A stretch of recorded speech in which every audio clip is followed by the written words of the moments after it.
Aj vám sa stalo, že ste išli na výjazd a váš bicykel začal vydávať zvláštne zvuky ako pukanie alebo vrzganie? V dnešnom videu si ukážeme, ako zistiť, odkiaľ tieto nepríjemné zvuky pochádzajú a ako ich odstrániť.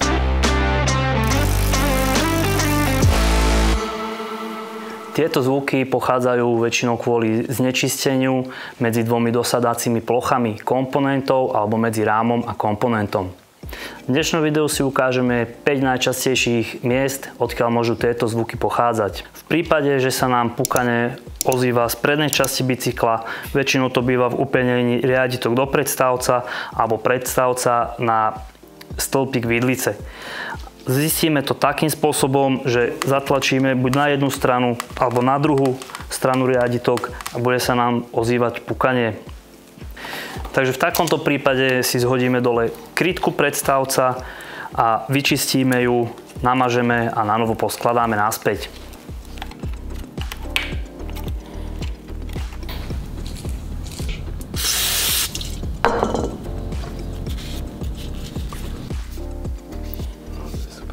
Krytku predstavca si očistíme, takisto si očistíme skrutky predstavca.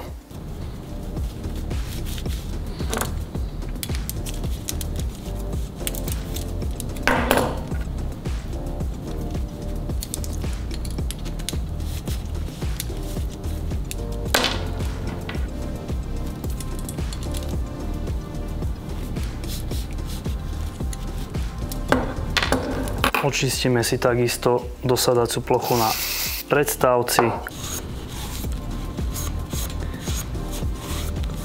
a takisto si očistíme aj riaditka.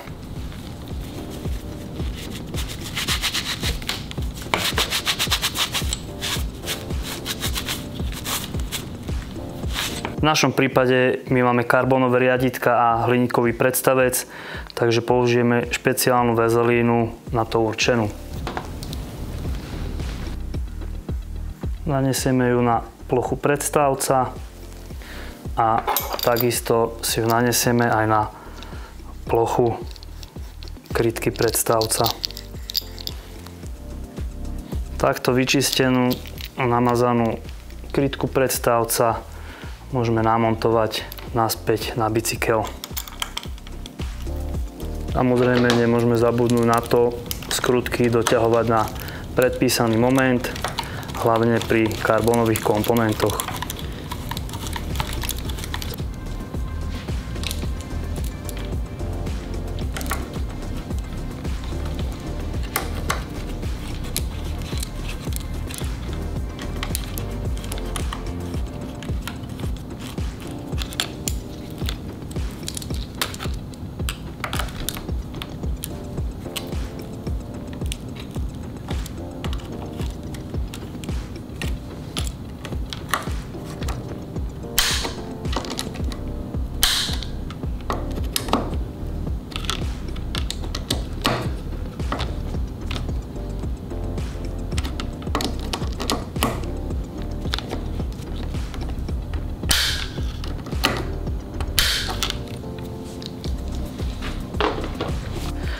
Takto nánovo poskladaný predstavec a riaditka môžeme vyskúšať, či sa nám podarilo problém odstrániť. Ako vidíme, v našom prípade bol problém odstránený. Ďalšie miesto, odkiaľ môžu pochádzať pukavé zvuky z prednej časti bicykla, je hlavové zloženie. Teraz si ukážeme, ako ten problém odstrániť.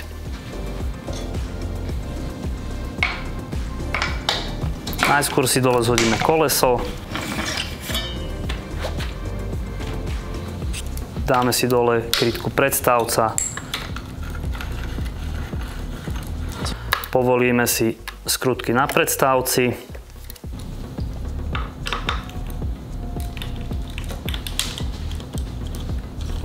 Predstavec si dáme dole z krku vidlice. Vyťahneme podložky. Berieme si ložiska.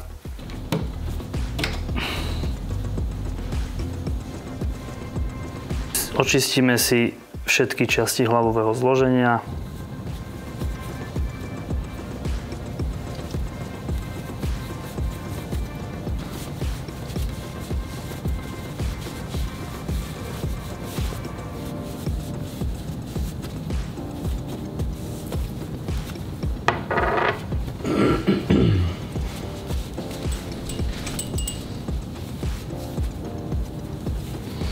Keď už máme ložiska vybrané, môžeme skúsiť, aký majú chod, či nie sú vhodné na výmenu.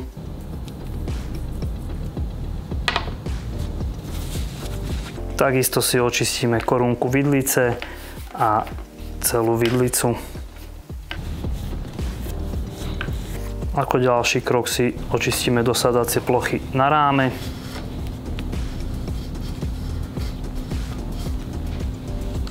Aj spodný.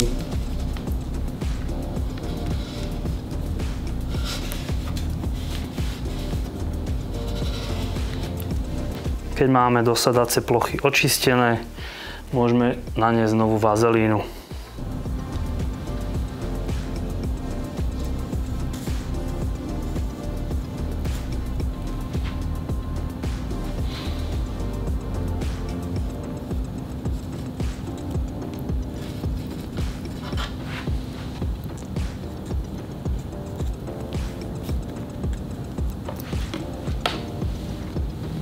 Keď máme dosadacie plochy namazané, aj korunku vidlice, môžeme uložiť naspäť hlavové zloženie.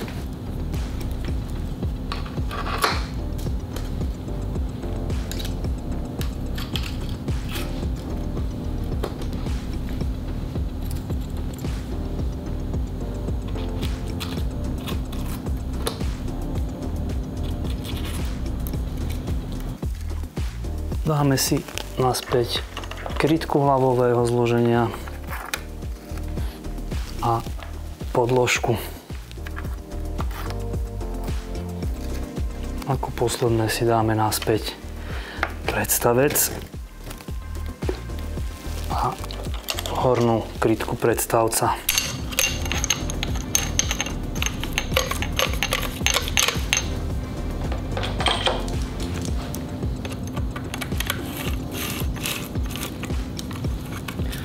Hornú skrutku dotiahneme tak, aby sme nemali vôľu v hlavovom zložení, ale ani aby nám to nesiahlo veľmi hlavové zloženie, čo by mohlo poškodiť rám alebo hlavové zloženie a ťažšie by sa nám zatáčalo. Samozrejme, dotiahneme si to zase momentovým kľúčom.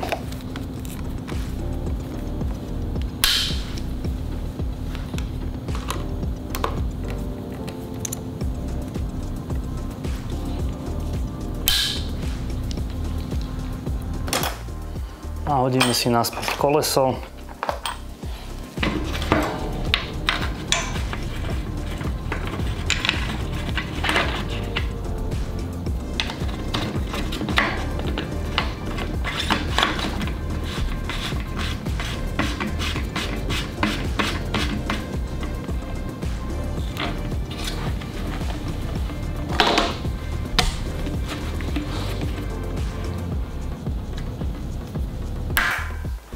A máme hotovo.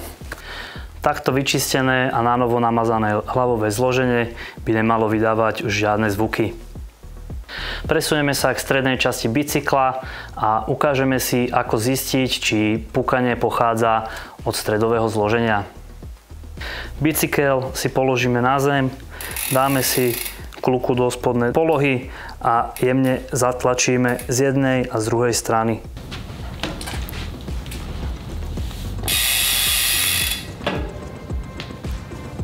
V prípade, že nám stredové zloženie puká, ukážeme si, ako tento problém odstrániť. Ako prvé si hodíme dole kľuky.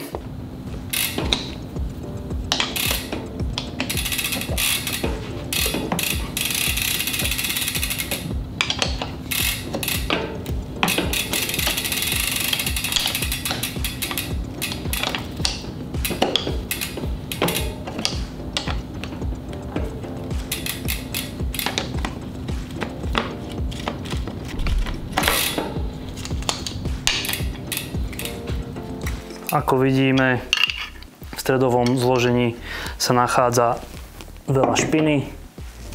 Vyberieme si druhú kľuku. Vyberieme si kľuku s oskou. V prípade, že nám ide ťažšie vybrať, pomôžeme si kladivom.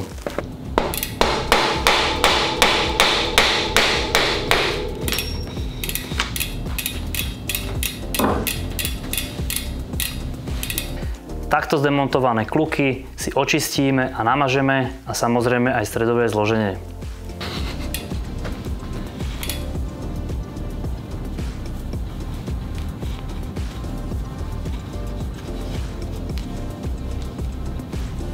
Takto isto si očistíme aj druhú stranu.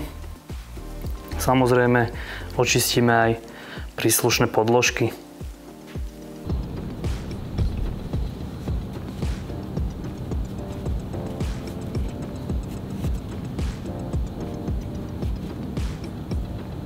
Ako ďalší krok si očistíme kluky.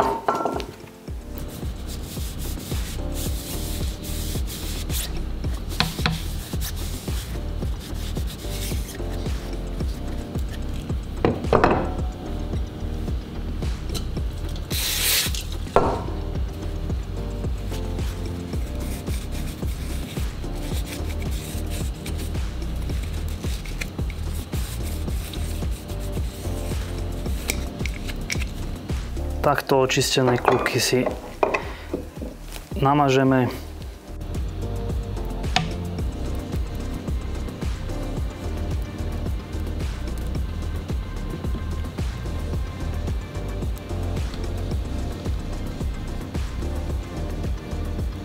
A môžeme ich uložiť naspäť do stredového zloženia.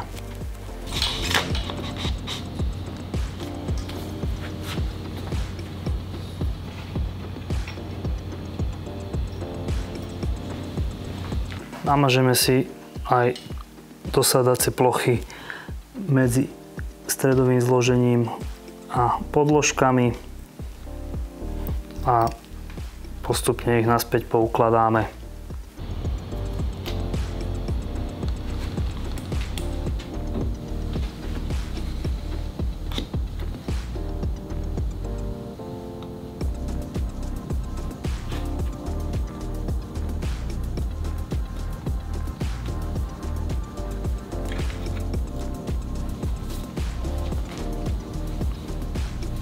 Namažeme si aj dosadaciu plochu, kde sa namontuje druhá kluka.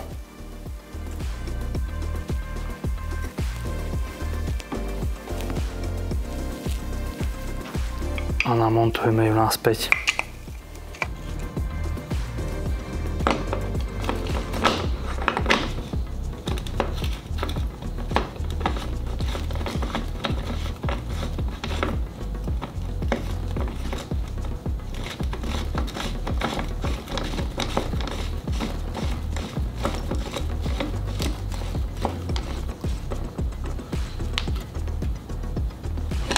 A dotiahneme.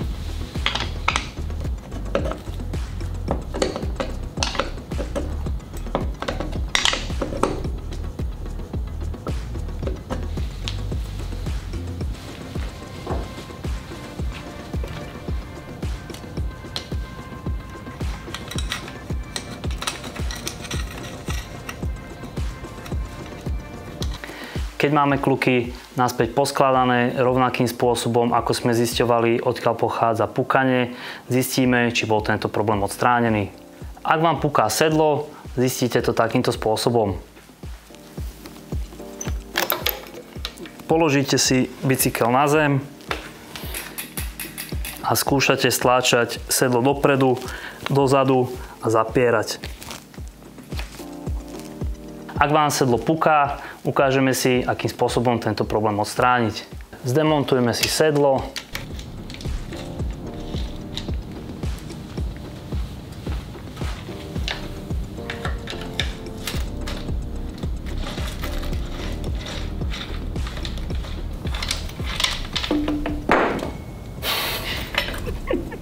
A očistíme si všetky dosadacie plochy. V našom prípade sa jedná o karbónovú sedlovku a hliníkové nastavce, takže opäť použijeme na to určenú vazelínu.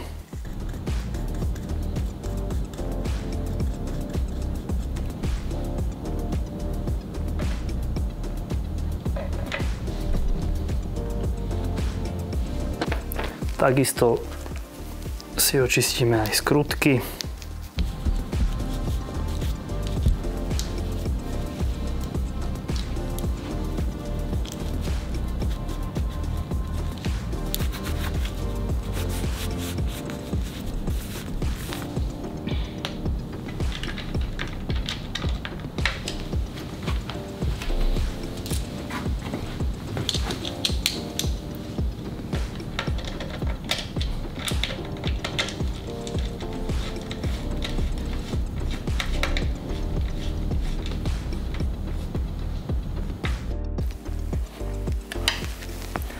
Keď máme sedlo vyčistené a naspäť zložené, vyberieme si sedlovku z rámu.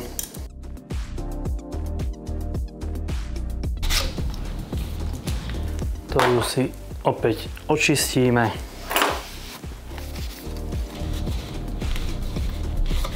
Prípadne môžeme zhodiť aj objímku sedlovky a vyčistiť aj tu.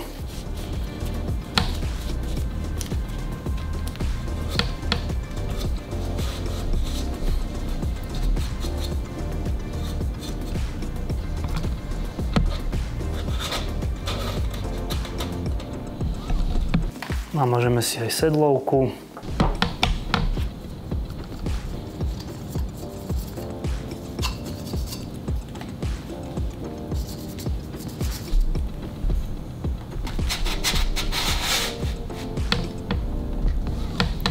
Opäť použijeme momentový kľúč a dotiahneme na predpísaný moment.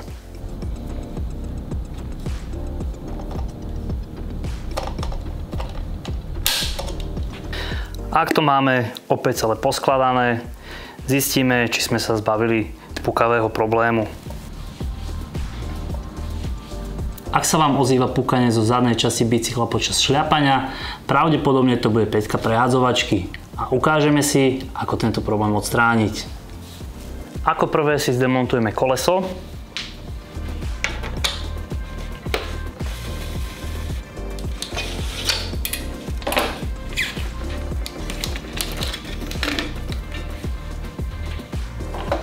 Následne si zdemontujeme prehadzovačku.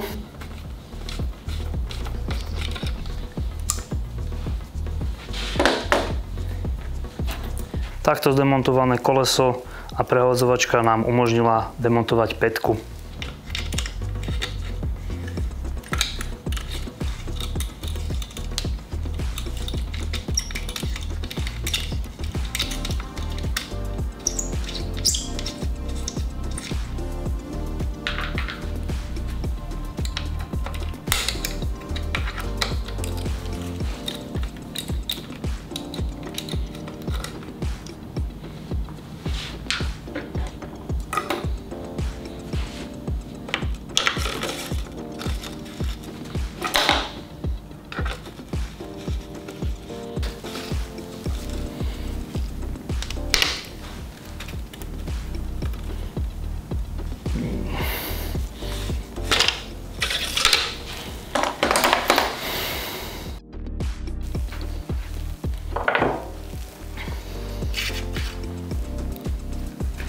Takto zdemontovanú pätku si celú očistíme a aj všetky jej časti a časť rámu, kde sa ho pätka dotýka.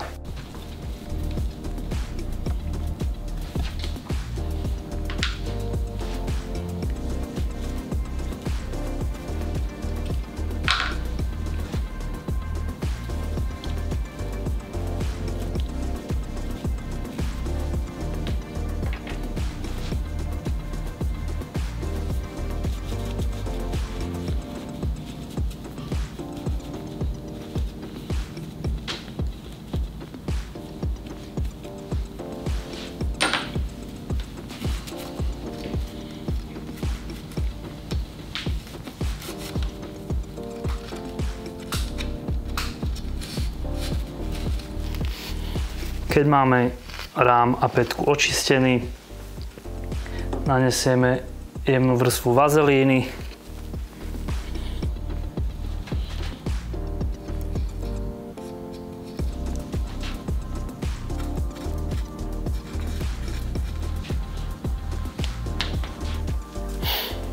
A pätku vložíme naspäť do rámu.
Namontujeme naspäť prehadzovačku.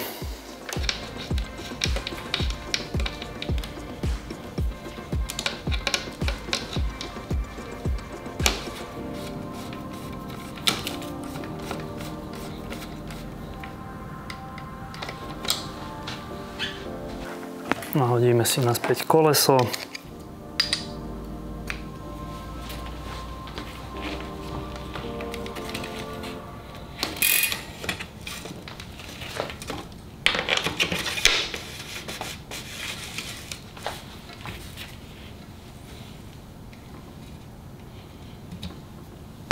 Keď máme pätku a prehadzovačku naspäť celú poskladanú, dáme si testovaciu jazdu a zistíme, či sme problém odstránili. V prípade, že máte celoodpružený bicykel, ako v našom prípade, a vaše problémy s pukaním alebo vrzganím stále nepominuli, je posledná možnosť, že pochádzajú od upevnenia tlmiča alebo z niektorého čapov. V takomto prípade pokračujeme ako v ostatných prípadoch, rozmontujeme, vyčistíme, namažeme. Ak si na takéto servisné úkony netrúfate alebo nemáte doma nárade, choďte do cykloservisu, kde vám odborníci veľmi radi poradia a pomôžu. Ak sa vám naše video páčilo, budeme radi za každý like a odber a dole do komentára nám napíšte, čo ďalšie zo servisu by vás zaujímalo.